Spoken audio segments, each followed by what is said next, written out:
Buenas tardes, queridos hermanos.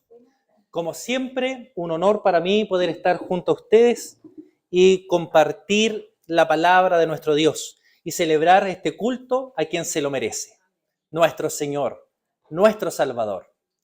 También estamos contentos porque Dios nos ha acompañado a lo largo de esta serie en el libro de Hechos, el origen de la iglesia, y hoy llegamos a nuestro último capítulo, el capítulo 28.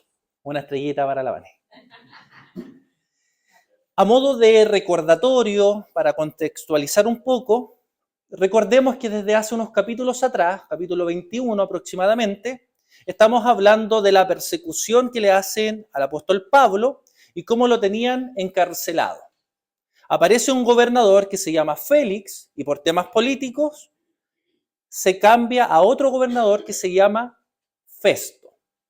Festo, cuando lo va a entrevistar, justo aparece el rey Agripa junto con su esposa Berenice. Y ellos, cuando escuchan a Pablo, también resuelven y llegan a la decisión de que Pablo no había hecho nada malo. Pero Pablo, sabiendo que si va a Jerusalén, lo iban a matar, apela ante el emperador. Y en el capítulo anterior, nosotros vemos que emprende a Roma para encontrarse con el emperador. ¿Y qué ocurre? Varias cosas, un naufragio. Y en el capítulo 28 nosotros encontramos que llega a una isla que se llama Malta. ¿A algunos les da sed cuando escuchan y leen eso? El que sabe, sabe. ¿Qué pasa cuando llega a Malta? Lo reciben con cariño, tanto a él como a todos los otros prisioneros y custodias que estaban en el barco. Empiezan a hacer una fogata. Pablo toma un par de ramas para echar al fuego y aparece una serpiente y le muerde la mano. ¿Ya? Los que estaban mirando toda esa escena dicen, qué mal hizo este hombre para sobrevivir a un naufragio y ahora tener que morir dolorosamente por la mordida de esta serpiente. ¿Pero qué hace el apóstol Pablo? ¿Leyeron el capítulo? Hace así. Y la serpiente se cayó. Y no le pasó nada. Era el apóstol Pablo.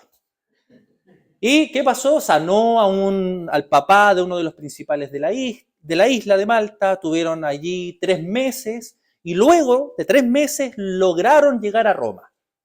Cuando él llega a Roma, llama a los líderes judíos y los líderes judíos le dicen, nosotros no tenemos idea de todo lo que tú nos estás contando. A nosotros no nos ha llegado ninguna carta informativa, pero nos interesa saber más acerca de ese tal Jesús que tú estás predicando. Y es así como entramos a los versículos que vamos a estudiar el día de hoy. Y yo les voy a pedir que puedan tener su Biblia abierta o su celular abierto, solo para leer la Biblia, no se meta a WhatsApp. Y vamos a leer los versículos 23 al 31, pero mediante vamos avanzando. Del versículo 23 al 31, ¿ya? Lo que sí voy a mencionar es el propósito para aquellos que tienen costumbre de tomar nota, y el propósito es desarrollar nuestro llamado a predicar el Evangelio. Desarrollar nuestro llamado a predicar el Evangelio.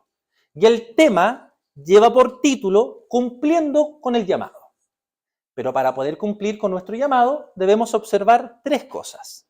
¿Qué vamos a observar en estos versículos? La enseñanza del reino de Dios, la negación del reino de Dios y la perseverancia sobre el reino de Dios. ¿De qué se trata el chiste? Del reino de Dios. Nuestro primer punto, entonces, la enseñanza del reino de Dios. Para esto vamos a leer versículos 23 y 24. Y dice así. Y habiéndole señalado un día, vinieron a él muchos a la posada, a los cuales les declaraba y les testificaba el reino de Dios desde la mañana hasta la tarde, persuadiéndoles acerca de Jesús, tanto por la ley de Moisés como por los profetas. Y algunos asentían a lo que se decía, pero otros no creían. Nuevamente, el foco del apóstol Pablo es aprovechar cualquier oportunidad que tiene para poder predicar y anunciar el Evangelio. Y en esta ocasión se nos da un detalle. Nos dice que fue desde la mañana hasta el atardecer. Y no sé si a ustedes les causó curiosidad cuando lo escucharon ahora que lo están leyendo. Sobre todo nuestro contexto como presbiteriano. Hacemos todas las cosas como cortas, ¿cierto? ¿Para qué mencionar nuestras vigilias?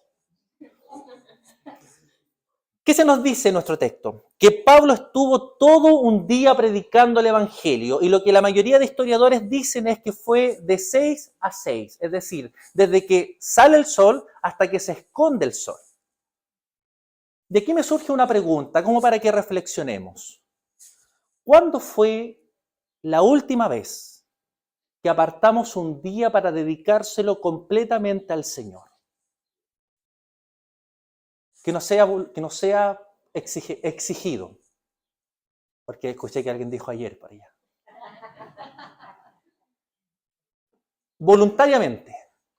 Es más, podría reformular la pregunta y decir, ¿alguna vez has dispuesto de un día voluntariamente para buscar completamente al Señor?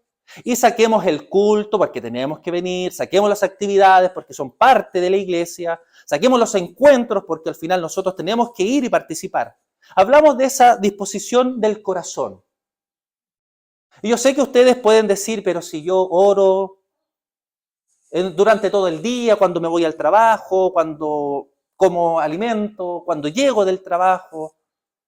Sé que algunos pueden decir es que yo escucho predicaciones mientras cocino, y súper bien que lo hagan. Yo también lo hago. Mientras hago mis papas fritas, estoy escuchando predicaciones.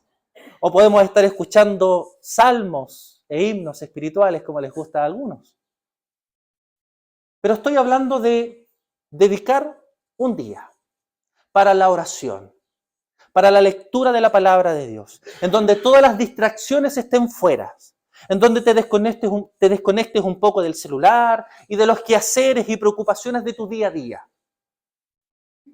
¿Lo has hecho? Reflexiona sobre eso. Cuando yo tenía 12 o 13 años, para la Semana Santa, en una mesita ponía a Jesús como en una cunita y con flores y con vela, y a cada rato iba a estar con él ahí. Igual que mi abuelita me enseñaba en el campo, que no había que la tortilla o el pan que botarlo. Entonces yo detrás de la puerta de la cocina o del lavadero me iba y limpiaba, pero no los de pisar. Tenía eso y ya no quería hacer nunca. Gracias por su historia, hermana Marisa. En esta historia del apóstol Pablo, se nos refleja que el apóstol, que Pablo, se esfuerza tremendamente por amor a Dios y por amor a su prójimo. Y es algo que nosotros vemos constantemente en la vida del apóstol Pablo. Constantemente él está preocupado por los demás, enseñando, predicando, y considero que es un buen ejemplo a imitar. Queridos hermanos, ¿qué les parece si pedimos a Dios sabiduría? Si le pedimos a Dios ánimo para trabajar en el avance del reino de Dios. ¿Qué tal si comenzamos a batallar en contra del desánimo que tenemos para servir a Dios? Ese desánimo que se apodera de nuestras vidas y en algún momento nos causa ruido, pero después sucumbimos completamente al desánimo. Querido hermano, querida iglesia, deja de cuestionar. Deja de hacer problema por las cosas. No vas a pillar ninguna iglesia que sea de tu completa satisfacción. Siempre va a haber algo. Porque el problema no son los otros. El problema somos nosotros mismos. A algunos no les gusta que el culto empiece a las 11, les gustaría que el culto empezara en la tarde. A algunos a lo mejor no les gusta la serie de sermones que estamos terminando y les gustaría tener otra serie de sermones. A algunos no les gusta que cantemos alabanzas, preferiría tener solamente himnos o salmos. Hay un dicho donde se menciona de que si llegase a existir la iglesia perfecta y tú entras a esa iglesia, dejó de ser perfecta. ¿Qué tal si nos comenzamos a esforzar por amor a Dios y a nuestro prójimo? Muchos de ustedes alguna vez estuvieron toda la semana en la iglesia y ahora faltan los domingos, faltan a las actividades. Y es cierto, a lo mejor era un extremo peligroso, porque se abandonaba la familia, porque se abandonaba el descanso, se abandonaba la recreación, que es bueno tenerlo, y llegaste a otro extremo, en donde por la familia, por tu recreación y por querer pasarlo bien tú, estás abandonando a Dios. Vemos a Pablo esforzándose, mis hermanos, no solo un día, sino que durante toda su vida por amor al Señor, pasando por peligros, pasando por cadenas, pasando por naufragio, pasando por frío, por hambre. Y aún así amaba al Señor con todo su corazón y a los hermanos, incluso a sus compatriotas. Y era el gran peso que tenía Pablo, que sus compatriotas no creyeran que Jesús es Señor y Salvador. ¿Qué tal si empezamos a imitar más a las personas que debemos imitar? Como el apóstol Pablo, que en nuestro texto se nos dice que enseña enérgicamente acerca del reino de Dios. Pero ahora podemos preguntarnos, ¿qué es el reino de Dios? El reino de Dios es un concepto teológico que se enfoca en tres principios, para que me puedan entender. Tiene que haber un rey, tienen que haber herederos y tiene que haber un reino. Tiene que haber un rey, tienen que haber herederos y tiene que haber un reino. En otras palabras, cuando la Escritura habla acerca del reino de Dios, estamos diciendo que es el Evangelio. ¿Por qué? Porque el Evangelio nos dice que Dios es el Rey, que todos aquellos que hemos confesado que Jesús es Señor y Salvador, somos los herederos. ¿Y herederos de qué? De una promesa. ¿Cuál es esa promesa? Nuevos cielos y nueva tierra. Nosotros, por tanto, los herederos, tenemos la tarea de anunciar las buenas nuevas, de enseñar que la entrada al reino de Dios no es por obras, sino por gracia y fe en la persona de nuestro Señor Jesucristo. Mis hermanos, yo sé que se los he mencionado en muchas oportunidades, pero qué hermoso será el reino en su plenitud. Cuando no haya tristeza, cuando no haya dolor. Piensa en todos los males que tenemos en este mundo. Las enfermedades, ya no habrán enfermedades. La muerte, ya no habrá muerte. Las guerras, ya no habrá guerra. La persecución, ya no habrá persecución. Los problemas familiares, ya no existirán los problemas familiares. Los problemas emocionales o mentales ya no existirán. Será un reino perfecto en donde estaremos con nuestro Señor Jesucristo. ¿Lo puedes visualizar? ¿El descanso completo? ¿Un lugar de perfección en donde nuestro Señor será el Rey de Reyes? Tristemente, no todos tendrán esta hermosa oportunidad de presentarse ante el reino de Dios. Sin embargo, nuestra obligación y nuestra responsabilidad es seguir predicando, seguir anunciando el Evangelio, aunque haya negación hacia el reino de Dios. Quiero invitarlos ahora a leer los versículos 25 al 27, que habla sobre la negación del reino de Dios.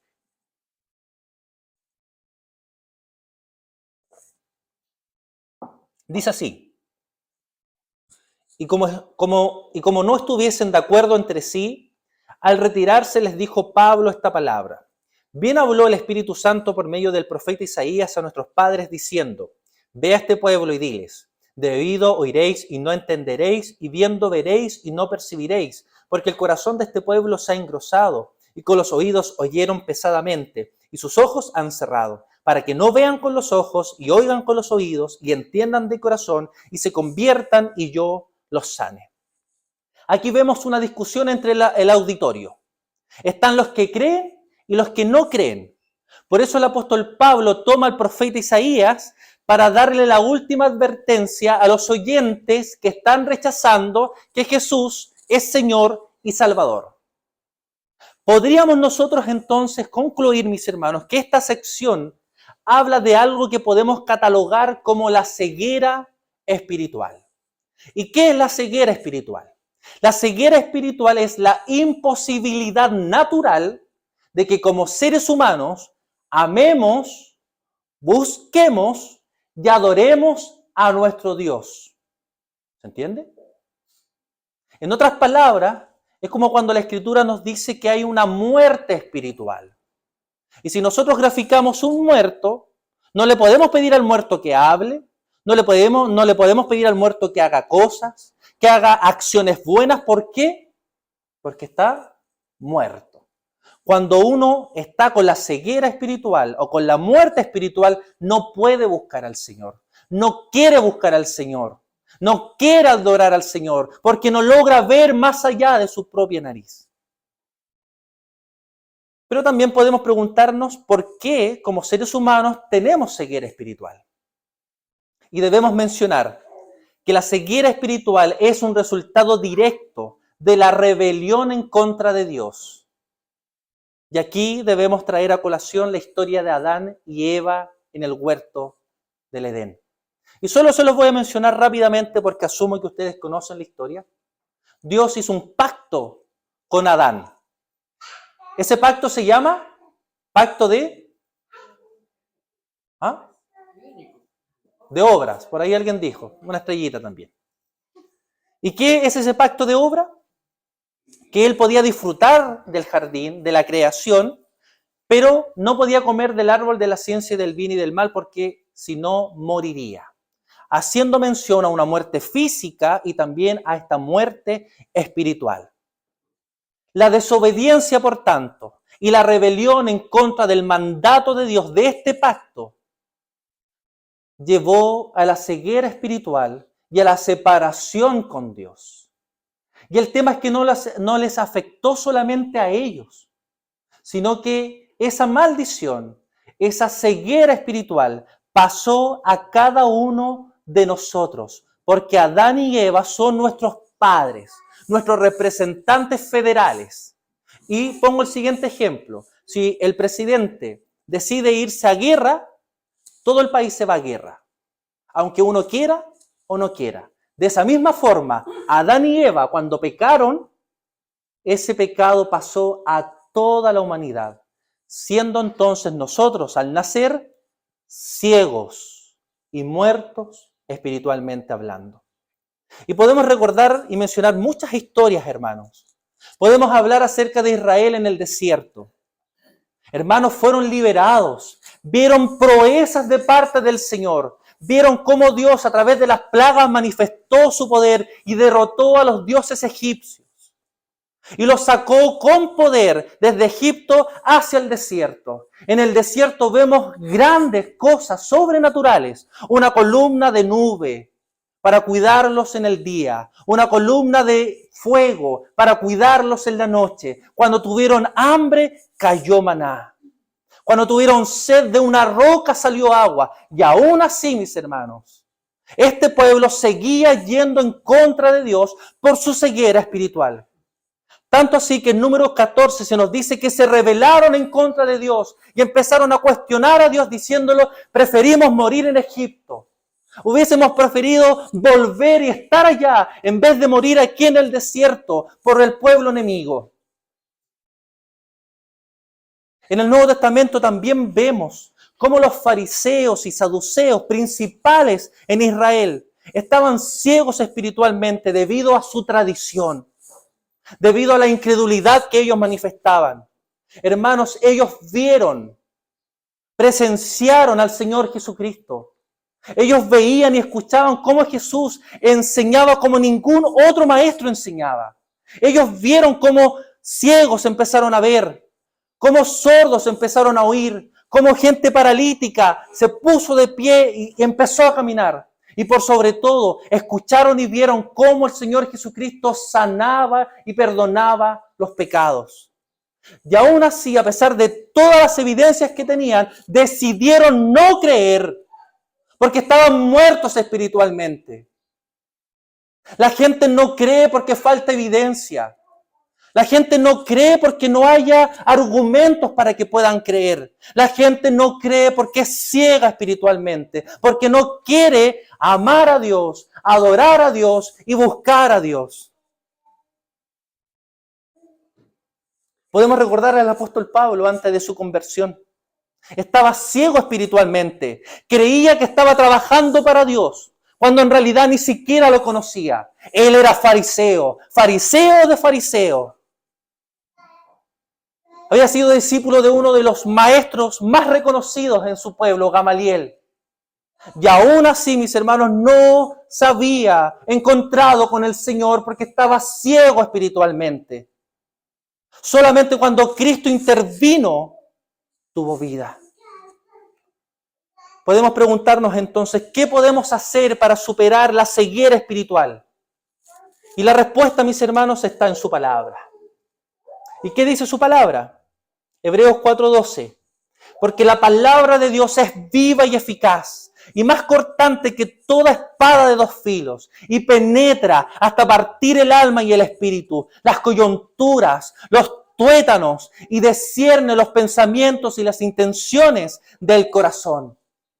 En otras palabras, lo que este texto está diciendo es que la palabra de Dios llega a tu corazón como ninguna otra cosa puede llegar. Y transforma tu corazón de piedra en un corazón que ahora quiere amar a Dios, adorar a Dios y buscar a Dios. Segunda de Corintios 4:6 dice, porque Dios, que mandó que de las tinieblas resplandeciese la luz, es el que resplandeció en nuestros corazones para la iluminación del conocimiento de la gloria de Dios en la faz de Jesucristo. La fe en nuestro Señor Jesucristo es la clave para superar la ceguera espiritual y recibir salvación. Dios ofrece solución. Dios ofrece solución al problema más grande que como humanidad tenemos, a través de la iluminación del Espíritu Santo, a través de escuchar la palabra de Dios y depositar nuestra confianza y nuestra fe en la persona de Jesucristo. Por eso, mis hermanos, es necesario nuestra perseverancia en la predicación del reino de Dios. Porque es solamente a través del Evangelio que las personas pueden llegar a la salvación. Quiero invitarlos a que podamos leer los versículos 28 al 31. La perseverancia sobre el reino de Dios.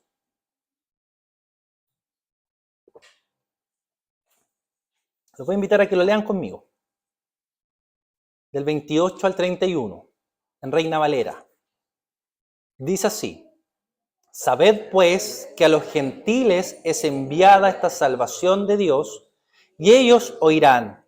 Y cuando hubo dicho esto, los judíos se fueron, teniendo gran discusión entre sí. Y Pablo permaneció 2 años enteros en una casa alquilada, y recibía a todos los que a él venían, predicando el reino de Dios y enseñando acerca del Señor Jesucristo abiertamente y sin impedimento. Pablo, como siempre, suplicó a su auditorio que recibieran al Señor Jesucristo como Salvador de sus vidas. ¿Por qué?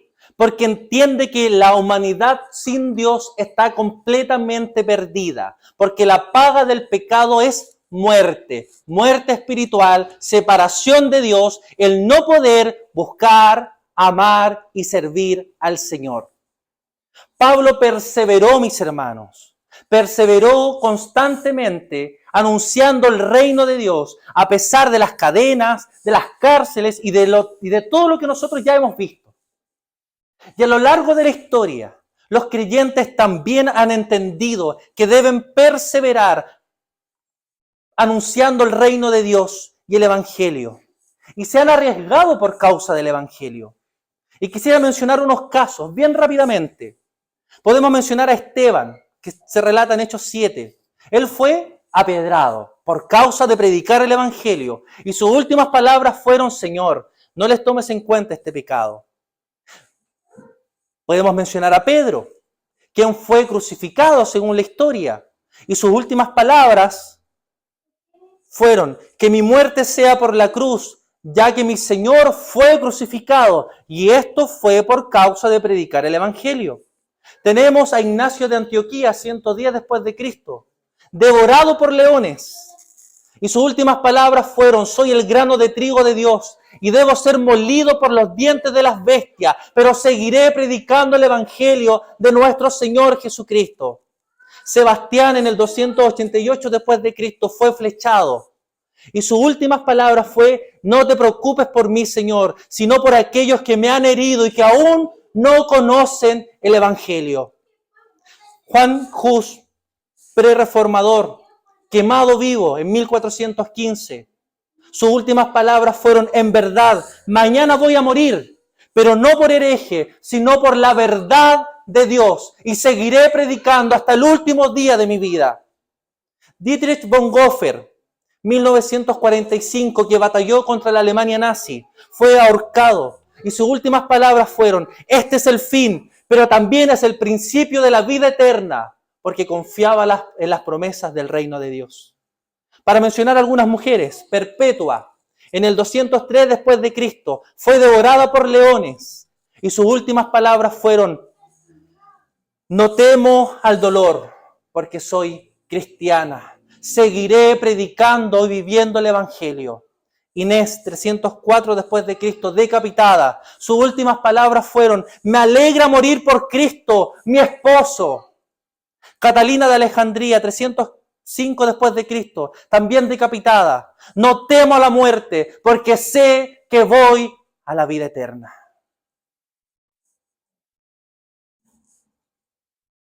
¿Has escuchado de Elizabeth Elliot?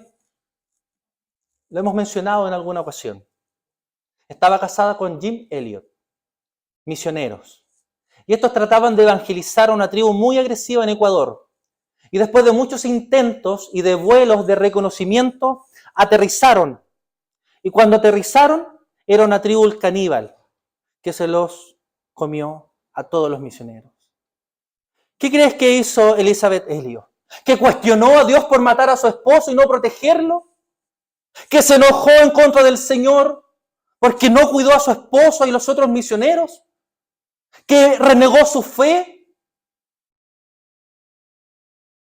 Se preparó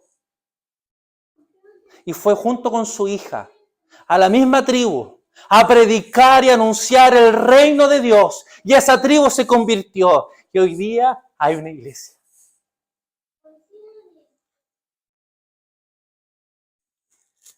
En 1732, dos jóvenes, Leonard y David Nichtman, ambos con un poco más de 20 años, se vendieron a sí mismos como esclavos para alcanzar a más de 3.000 esclavos que trabajaban en la India occidental.